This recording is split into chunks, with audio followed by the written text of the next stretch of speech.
Fala pessoal, beleza? Sejam muito bem-vindos ao canal de resenhas dos Perdidos no Tempo e hoje é dia de avançar mais um passo rumo ao esquecimento, explorando aqui os meandros das Chaves da Torre, RPG nacional publicado pela editora Caleidoscópio, a nova parceira aqui do canal, né? Então se você quer pegar o seu livro com desconto, se liga aí na descrição do vídeo que tem uma dica bacana. E quem tá ligado no movimento, quem já tá acompanhando o canal aqui e a nossa série, sabe que a gente tá aqui nos vídeos abordando o processo de criação de personagens, tá? Então estamos, salvo engano, no quarto vídeo, né, desse processo que é um pouco longo, justamente por quê? Porque além de indicar como é que funciona cada uma característica, quantos pontinhos você vai colocar em cada uma delas, essa parte do livro ela vai explicando em conjunto algumas mecânicas envolvendo essas características, beleza? Então hoje a gente vai ver, olha, justamente os ícones e aspectos. O que são essas características e como elas vão influenciar o jogo. Ah, e olha só, pessoal, rapidinho antes da gente começar. Se você tá chegando agora aqui no canal, tá pegando o bonde andando, fique tranquilo, tem a nossa playlist aqui exclusiva das Chaves da Torre, com todos os vídeos que a gente já fez sobre o material, para você poder acompanhar tranquilamente e depois seguir viagem junto com a gente, porque toda semana tem um vídeo novo, beleza? Então agora sim, pra gente entrar no nosso tema de hoje, ícones e aspectos. O que são essas características, como é que elas estão relacionadas aqui com o jogo, o que elas têm a ver, o que elas querem dizer, pra gente começar. Bom, segundo o livro coloca aqui pra gente, o ícone nada mais é do que uma espécie de arquétipo, uma dica, um caminho, talvez para lhe dar uma luz de como você pode interpretar o seu personagem de acordo com o contexto ali que aquele arquétipo está desenvolvido, tá? E eles estão relacionados com outras características do jogo que a gente já viu aqui em vídeos anteriores. Quer ver? Olha só, vou ler esse trechinho aqui para vocês. Existem 17 ícones para você escolher ali, né? Cada um relacionado a um dos temas do jogo. Eu vou já voltar nesse pedaço aqui. Cada personagem possui uma habilidade única, um recurso universal utilizado uma vez por sessão de jogo ou ao consumir o coringa da narrativa. A gente já abordou algumas das informações contidas nesse parágrafo aqui quando a gente fez o vídeo sobre o uso das cartas aqui no Chaves da Torre. E só para relembrar um pouquinho para vocês, olha só, quando ele fala aqui que tem 17 ícones, cada um relacionado a um dos temas do jogo, tá aqui, olha, o Chaves da Torre ele tem um baralho de temas que está reproduzido aqui nessa parte do livro, tá justamente no capítulo sobre o uso das cartas. Então, cada carta de tema vai apresentar, obviamente, aqui um tema, e estes temas aqui vão ser reaproveitados, vamos colocar dessa forma, aqui nos ícones. Porque cada ícone, na verdade, vai ser um desses temas. Por isso que ele fala que são 17 ícones. Mas não é só isso. Isso é apenas o começo da história. Então, olha só, pessoal, vamos aqui no passo a passo para a gente destrinchar essa questão aqui dos ícones e aspectos. Então, primeira coisa, quando você estiver construindo o seu personagem, você vai precisar escolher ou sortear um dos ícones, tá? Porque, como eu acabei de falar, eles são baseados nas 17 cartas do baralho de temas. Então, se você quiser testar a sorte ali, você sorteia uma carta e aquele tema será o seu ícone. Ou você pode escolher o que você acha mais interessante de acordo com o personagem que você está montando. Esse é o primeiro ponto. Só que qual é o detalhe? Cada ícone ele é composto de 3 aspectos, tá? Então, para início de conversa, você vai primeiro escolher ou sortear um dos ícones e depois você vai escolher dentre essas 3 opções de aspecto qual é o primeiro que você quer ter, com o qual você quer começar o jogo. Daqui a pouquinho eu já vou trazer os exemplos para vocês porque eu acho que fica mais claro de entender. Mas assim, a grosso modo, o que seria isso? Cada ícone e cada um dos aspectos é meio como se ele servisse, como eu já falei, para te dar um norte em termos de interpretação, para você ter uma ideia mais ou menos de como aquele personagem pode ser construído, claro, com as devidas adequações, né, feitas pela sua história, pela sua maneira de jogar e coisa e tal, e também algumas habilidades especiais que ele pode ter.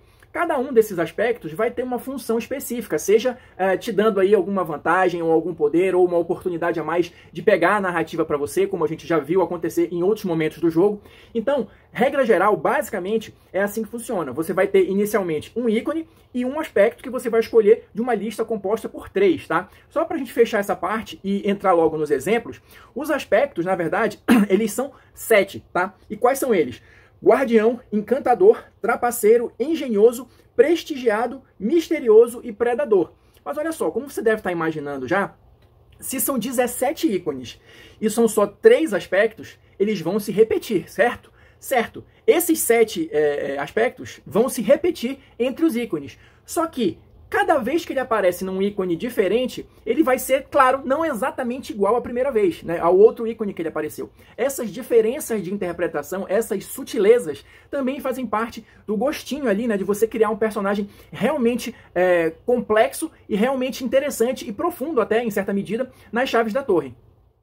E seguindo adiante, eu vou ler mais um trechinho aqui do livro para vocês, para mostrar como é que isso vai avançando com o tempo. Ou seja, conforme você vai jogando, conforme você vai adquirindo experiência, como é que vai funcionar essa questão dos ícones e aspectos. Olha só, cada personagem pode ter um aspecto de cada tipo.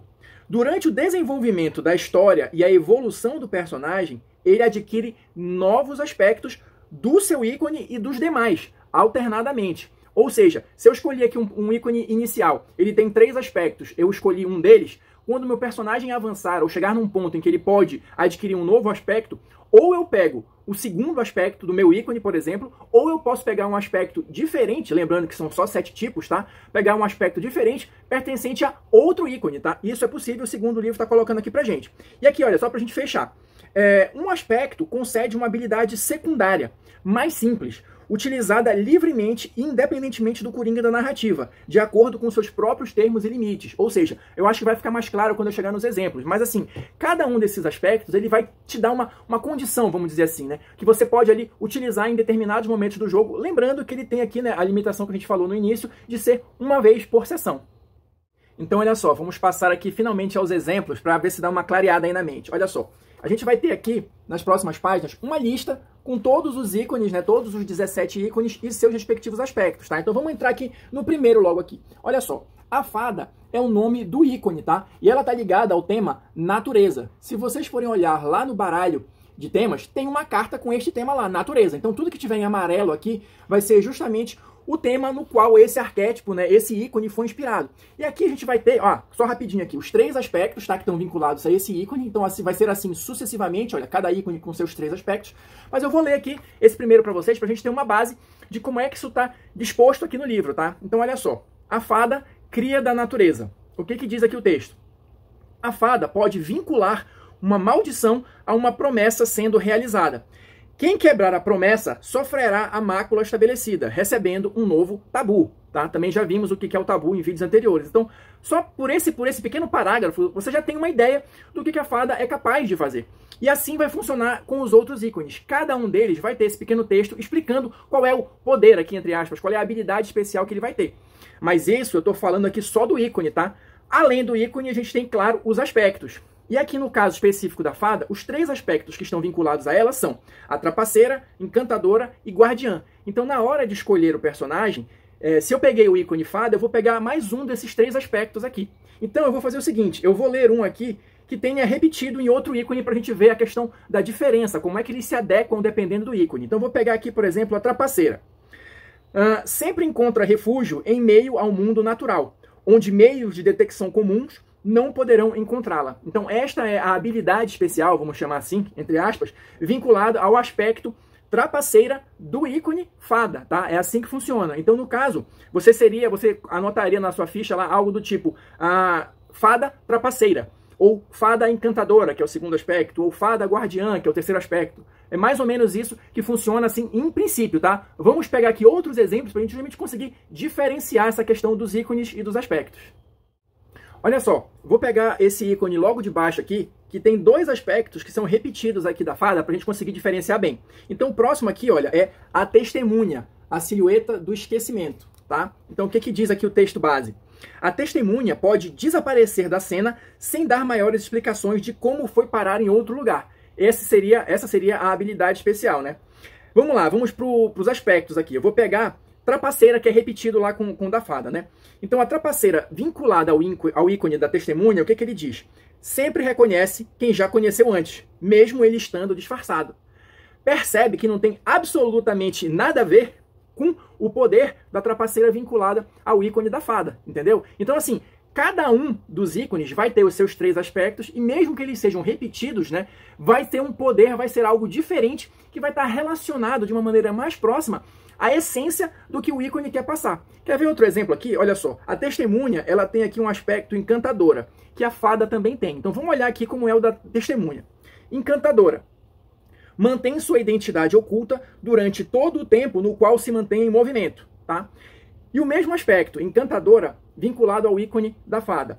Acalma animais, incluindo priscos e selvagens, com a sua presença. Nada a ver. Percebe? Como eu falo sempre aqui, o Chaves da Torre é um jogo extremamente narrativo e interpretativo e que busca a sua criatividade. Então, a maneira de você interpretar coisas que em tese são semelhantes ou parecidas podem levar a diferentes resultados finais, como a gente está vendo aqui nesses exemplos de ícones e aspectos. E assim, olha, o livro vai seguir mostrando os 17 ícones, tá? E as suas respectivas interpretações de cada um dos 7 aspectos. Então, o importante para você ter em mente aqui em termos de criação de personagem é que inicialmente você vai ter que escolher ou sortear um ícone e um aspecto. E conforme você vai avançando no jogo, você vai adquirindo novos aspectos, sejam eles vinculados ao seu ícone ou de ícones diferentes. Passadas essas informações básicas aqui do funcionamento dos ícones e aspectos, eu vou aproveitar aqui o embalo e vou avançar já para o próximo passo, que é curtinho, que são justamente, olha, os equipamentos. Então, mais ou menos como é que funciona a questão dos equipamentos aqui no sistema mosaico, né, no sistema das chaves da torre.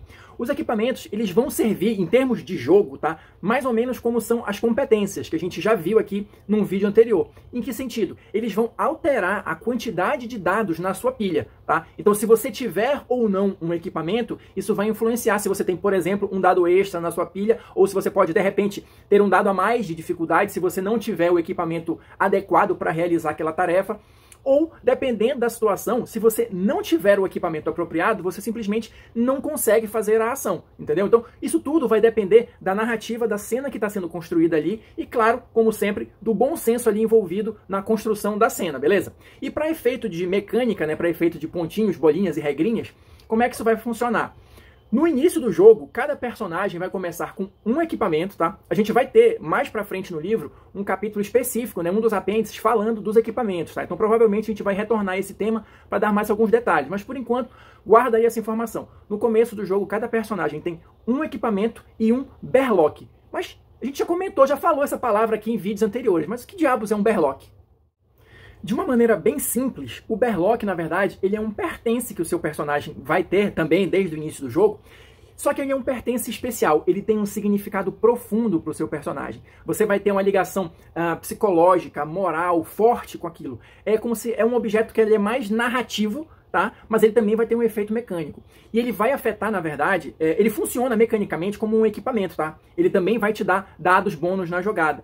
Só que o efeito dele, segundo a lore do jogo, ele é muito mais narrativo do que um equipamento que você de fato vai usar. Porque, por exemplo, um berlock pode ser uma fotografia, pode ser um colar, pode ser qualquer coisa que você imagine, e ele vai servir, na verdade, para aumentar a sua moral, vamos dizer assim. Porque justamente você tem uma ligação mais profunda, mais emocional com aquele objeto. Então é como se ele te desse força de vontade para sobrepujar os desafios, os obstáculos. E mecanicamente falando, ele vai te dar um dado ali de bônus da cor que você escolher, tá? Já comentamos aqui sobre os dados e suas respectivas cores, então o berlock, ele é esse item especial que vai conceder um dado extra para você, da cor que você quiser. Acredito eu que você vincule isso logo no início, você não vai ficar trocando, né, de acordo com o passar do tempo, mas claro, para que esse dado entre em cena, vai precisar ser casado ali de alguma forma com a narrativa. Pelo menos é desta maneira que eu estou encarando aqui o uso do berlock.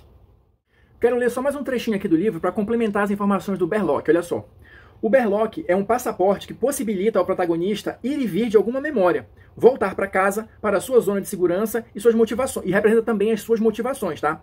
É o objeto que ancora o personagem à sua realidade. E só para fechar aqui a questão dos equipamentos, tem um último tópico aqui que ele fala dos artefatos. O que são os artefatos? A gente acabou de falar aqui que o berlock pode, por exemplo, te levar para uma memória. Mas, via de regra, todas as vezes que o seu personagem estiver em uma memória, tudo que está presente nessa memória ele pode interagir e pode utilizar aquilo como um equipamento. Então, por exemplo, se ele está numa memória numa cozinha, ele pode ligar o fogão, ele pode pegar uma faca, alguma coisa assim.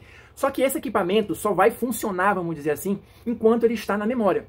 Algumas vezes, os personagens conseguem tirar de uma memória algum objeto, algum equipamento que ele usou lá. Esses equipamentos que especificamente conseguem ser retirados da memória, que o personagem consegue trazer de volta, se tornam artefatos, tá? E tem um detalhe interessante a respeito deles. Olha só, vou ler aqui o finalzinho para a gente encerrar. Esses objetos são chamados de artefatos. E sempre que um protagonista possuir algum deles, poderá ser atraído para o abismo a qualquer momento. Então é isso, pessoal. Por enquanto é só. Espero que vocês estejam curtindo aí a nossa exploração das chaves da Torre RPG. Quem assistiu até agora, muito obrigado. Deixa aí seu like ou seu dislike, seus comentários, que sempre são importantes para a gente continuar trocando ideias. E a gente se encontra na próxima resenha.